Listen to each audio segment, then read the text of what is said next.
El programa especial de Canal Capital en la Feria del Libro. ¿Qué tal si pensamos la vida o pensamos la historia de alguien a través de sus fracturas internas y externas? Pensemos en una fractura, pensemos en una capa tectónica que se abre y que de una parte de nosotros quedó en un lado y la otra en otro, o en miles de partes.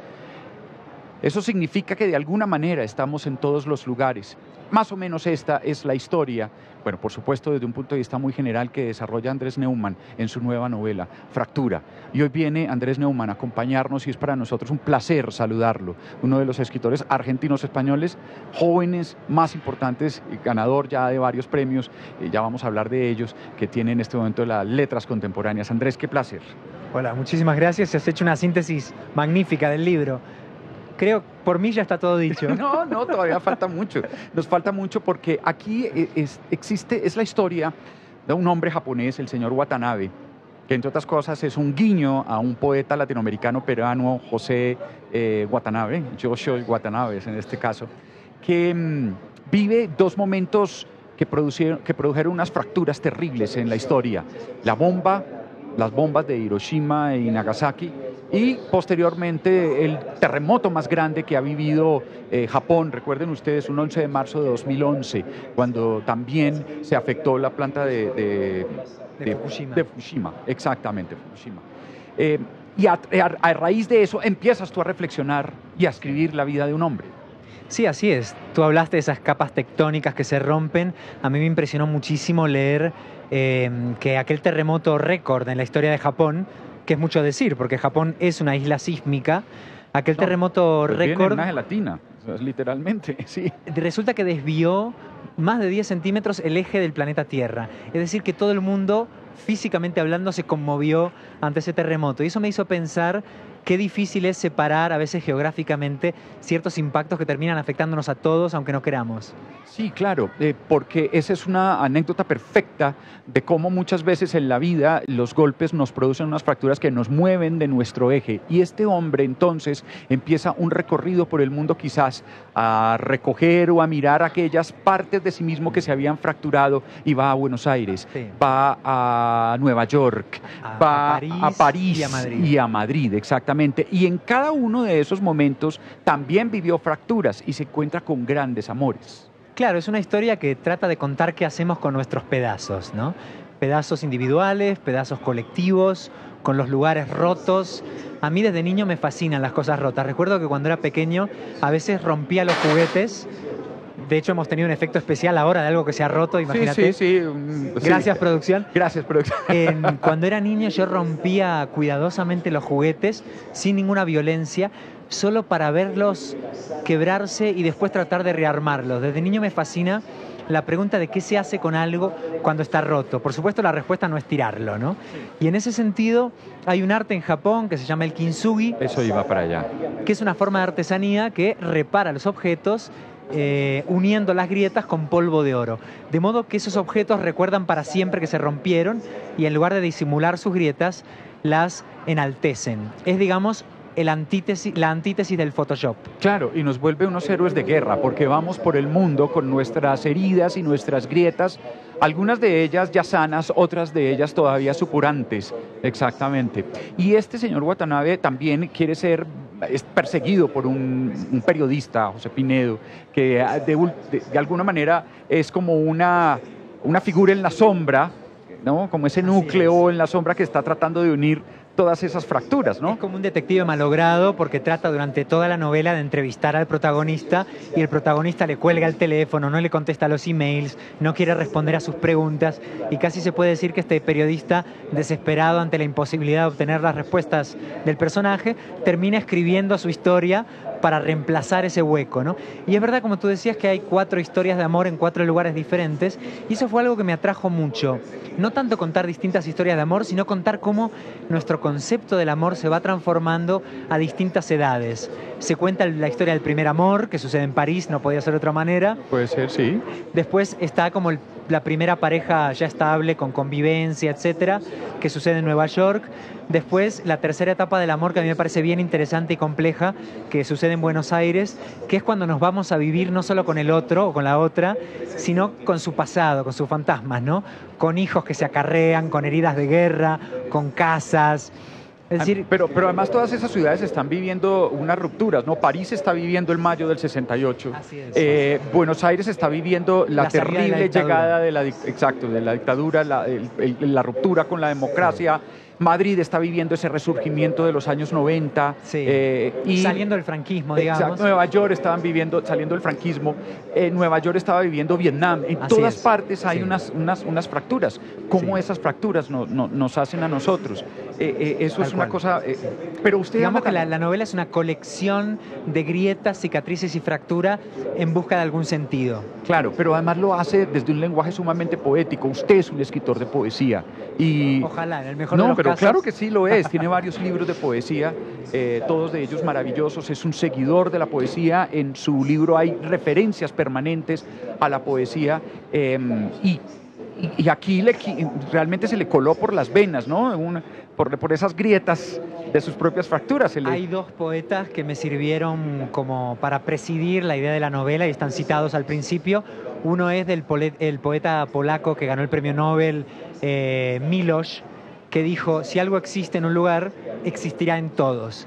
Y Fractura habla de esa capacidad viral, para bien y para mal, del ser humano. Cómo terminamos contagiando, irradiando todo, lo más tóxico y lo más hermoso. Y la segunda referencia, la dijiste tú, es la del gran poeta peruano José Watanabe, que era hijo de una peruana y de un japonés, y que por lo tanto en sus venas tenía dos orillas. Y él dijo algo muy hermoso sobre una montaña. Él decía que se tocará y si todavía... ¿Se lo si recuerdo? todavía, sí. Si todavía Vamos a estaré leerlo. yo solo y me tocaré, y si mi cuerpo sigue siendo la parte blanda de la montaña, sabré que aún no soy. No soy la montaña. No soy la montaña. Me parece emocionante eso de tocarse en la cima de una montaña para ver si uno todavía sigue vivo, si todavía no forma parte de esas capas geológicas, ¿no? Y ese es un poco el espíritu de la novela, tratar de medirse con respecto a la memoria del mundo y de los demás, y también la sensación de cómo tarde o temprano cada pequeño gesto que hagamos aquí, mediante el efecto mariposa, repercutirá de modo totalmente insospechado en algún otro lugar. Además que es que la figura que usted escogió trasciende todos los niveles. Si usted quiere, hasta el gnosticismo habló en sus primeros orígenes de eso, de una chispa divina que iba en cada uno de nosotros, y entonces de alguna manera nosotros estábamos conectados con la divinidad, ¿no? A través de eso. Bueno, la novela habla de tres fuerzas que nos conectan más allá de cualquier tipo de frontera. Esas tres fuerzas, digamos, apátridas, que son la energía nuclear, solar, hidráulica, etcétera. Economía. La economía, que es el poder del dinero y del capital para volverse transnacional. Y, por supuesto, las emociones del amor, que serían como estas especies de traiciones que cualquiera podría cometer por amor a cualquiera de sus causas. Ahora, la fractura habla también, quienes han sobrevivido, habla también de resiliencias, de capacidad de superarse, ¿no? Porque la fractura, según su punto de vista, insufla una nueva vida, ¿no? Bueno, eso es lo que dice el Kintsugi, que al reparar esas grietas, el objeto vuelve a habitar en el presente y a tener un futuro, pero gracias a una memoria honesta del pasado.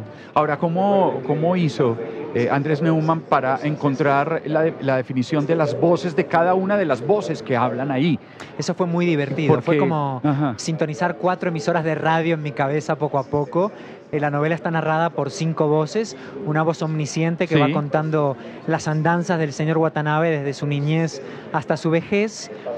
Y hay un amor de vejez que me interesaba mucho contar y que me emocionaba contar porque la estoy viviendo en mi propia familia. Y también hay las 4 voces de estas 4 mujeres que hablan cada una a su manera, desde su carácter, su ideología y su cultura nacional, y eso me llevó un tiempo prepararlo, y me resultó muy emocionante poder hablar en primera persona femenina, porque creo que eso es también un desafío de nuestro tiempo, que los hombres podamos sentirnos representados por las voces de las mujeres. Creo que es un trabajo histórico que la narrativa puede contribuir a hacer. Hace 9 años usted ganó el premio Alfaguara de novela con El viajero del siglo, año 2009 precisamente. Hoy veo mucha diferencia, Andrés Neumann, de quien escribió esa novela. Y tengo más canas. Ajá. Ya tengo más de 40 años. Uy, qué vejez. A ver, Uy, no. yo tenía un amigo al que admiro mucho, que cuando presentó mi primer libro, él es mayor que yo, dijo: cada día me miro al espejo y pienso, qué desmejorada está la joven literatura. Sí. Bueno, yo diría un poco lo mismo. Ya no podemos ser los jóvenes escritores. Los jóvenes escritores tienen 20 años y los necesitamos. Nosotros estamos entrando en la serenidad de la mediana edad. Me conformo con eso. Ser joven en realidad es bastante más doloroso de lo que parece. Sí. ¿Cómo es el proceso de la escritura de Andrés Neumann? ¿Cuánto trabaja al día? ¿Cómo encuentra los temas sobre los cuales quiere escribir? ¿Cómo encontró, por ejemplo, que una fractura le iba a dar una idea para una novela? En cuanto a la rutina cotidiana, tengo un método cavernícola que es escribir todo lo que puedo, siempre que puedo, hasta caer rendido. Hasta que uno esté, como dicen, ¿no? Que las musas me cojan escribiendo. Sí, exactamente. O sea, la inspiración es un resultado de la insistencia, ¿no? Difícilmente la idea precede al momento de sentarse, sino que suele ser al revés. Al menos en la narrativa. La poesía sí que puede ser consecuencia de un chispazo, ¿no? Pero la novela es más un arte de la insistencia proletaria. Pero la idea puede surgir en cualquier momento. Digamos que uno es una especie de detective las 24 horas del día. Creo que la creación de personajes de una novela se parece a un detective al que le ordenan seguir unas criaturas que todavía no existen y que van a empezar a existir en la medida en que las persigas. Y eso, bueno, lleva una cantidad de horas al día. Las novelas dan guerra. Las novelas pelean con uno. Eso dicen los escritores. En esta novela, Fractura, ¿qué le dio más guerra a Andrés Neumann? ¿Con qué peleó más? ¿En qué punto? Bueno, digamos que por empezar, sintonizar la voz de las 4 mujeres me llevó un cierto tiempo y también documentarme sobre los distintos periodos históricos de estos países que decíamos, ¿no? La Francia de la Nouvelle Vague, el Estados Unidos del Watergate, el Vietnam, la Argentina de la postdictadura y la España de la posttransición. Toda esa documentación previa fue bastante trabajosa, pero también muy placentera, porque ¿sabes lo que ocurre con una novela larga? Uno empieza a caer en un cierto síndrome de Estocolmo y ya no la quiere terminar. A mí me da mucha pena despedirme de los personajes y creo que tardé casi 7 años porque no quería que llegase el momento en que los personajes dejaran de formar parte de mi vida cotidiana. Eso fue un proceso de duelo, ¿no? De hecho, ahora los extraño, ¿no? Me levanto por la mañana, si es que me levanto por la mañana y no más tarde, y me pregunto, ¿a dónde habrán ido? Supongo que con mejores compañías que yo. Sí. Las fracturas. Yo pienso, por ejemplo, que Colombia hoy está viviendo una fractura. Una fractura honda, profunda, y que si sobrevivimos podemos llegar a ser una pieza muy hermosa que nunca olvidará su factura. Eso es, porque fíjate que Japón me interesaba más como metáfora general que como exotismo. Fíjate que Japón es un país inmensamente autodestructivo, kamikaze, tienen esta ideología del suicidio, es una isla que fue destruida por la energía atómica y que basó su futuro económico en la energía atómica, pero por otra parte es una isla indestructible, es como la Galia de Oriente, es imposible acabar con Japón. Y esos dos polos, la tentación de la autodestrucción y la vocación de la supervivencia, creo que resumen la naturaleza humana. ¿Qué país no hace lo posible por destruirse y lo posible por salvarse, ¿no? Eso vale lo mismo para Colombia que para cualquier otra cultura, ¿no? Con semejante figura tan poderosa, ¿en algún momento no se sintió sobrepasado? Sí, todo el tiempo. Creo que si uno no se siente sobrepasado por el material que está trabajando, no está escribiendo con honestidad. Pero qué rico sería uno sienta que lo está dominando, que uno diga, tengo el poder. No, a mí no me gusta sentirse sobrepasado. A mí me gusta la sensación de que no sé escribir, porque creo que a partir de ahí, de trascender la propia capacidad, se generan incertidumbres que alimentan muy bien la escritura. Si uno está en su zona de seguridad, escribiendo otra vez lo mismo, creo que hay un plus que nunca llega a generar. A mí me gusta pensar que todos los libros son el primero, en la medida en que uno aprende a escribirlos mientras los escribe, y que son el último en la medida en que podrían ser nuestras últimas palabras, y eso es verdad, no sabemos si va a haber otro libro, y eso le da también un extra de emoción. Di todo lo que tengas que decir ahora o calla tal vez para siempre. ¿No es muy pesado el pasado de un libro sobre uno para escribir uno nuevo? Esa es la razón por la que creo que es bueno tratar de escribir libros completamente diferentes del anterior. Porque si no el peso te aplastaría. Sí, creo que sí. A mí me divierte mucho pasar de la novela larga al poema breve, que es lo que me dispongo a hacer ahora, y resetearme de algún modo. Me gusta quemar el puente. Cuando hice un libro, es un libro que nunca más voy a tratar de volver a hacer para recuperar la inocencia del no saber escribir. Pues bueno, esta reflexión permanente sobre lo que significa una fractura para un país, para una civilización. Las amenazas, la amenaza nuclear está permanente en este libro, pero las fracturas del amor también, permanentes, que nos cambian, que nos tocan, que nos hacen seres completamente nuevos, un antes y un después. Y cuando vamos a ver esa figura, estamos hechos mil pedazos, pero de alguna manera caminamos integrales, ¿no? Llenos de... Parecería que tenemos las fracturas en otro lado, pero ahí vamos. Esa es la reflexión que está en este libro de Somos Andrés una Neumann. cicatriz portátil. Somos una cicatriz portátil, eso es cierto. Somos unos guerreros, unos héroes de guerra, finalmente, todos los seres humanos. Preciosa la portada, no sé si ahí se ve exactamente, refleja lo que significan esas implosiones internas y externas. Pues esa es la invitación, una de las invitaciones que tiene la Feria del Libro y Andrés Neumann con nosotros en Fractura. Muchísimas gracias, Andrés. Verdadero placer conversar contigo. Muchísimas gracias. Verdadero placer. Nosotros vamos a una pausa. Viene una de las periodistas más interesantes que